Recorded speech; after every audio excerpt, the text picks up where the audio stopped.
shangazi yangu mmoja alikuwa ni mlokole kabisa, wale ambao wanaitakidi kwamba wao hawafanyi madhambi kindaki. Yeah. Na hata baada ya kusilimu nilikuja nikarudi nyumbani, siku moja akaniuliza umeondoka kwa Yesu umeenda kwa Muhammad. Ikawa ni kesi. Mimi nikamwambia mimi ndio nipo kwa Muhammad na mimi ndio nipo kwa Yesu. Hakupenda haya maneno, hayakumridhisha.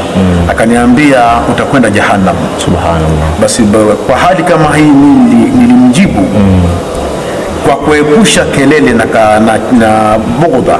Nikamwambia mimi kwa akili yangu timamu nafahamu kabisa kwamba Uislamu, nilimjibu majibu ya kinyume kidogo, majibu magumu ili asinifuatilie. Nikamwambia kwa sababu nikasema huyu endapo nitamfahamisha ya kwamba Uislamu ndio dini ya sahihi, hatakwenda kunielewa. Na nikibishana yeye tutakosana. Ila nilimjibu majibu ambayo kwamba hatanifuatilia tena. Majibu gani?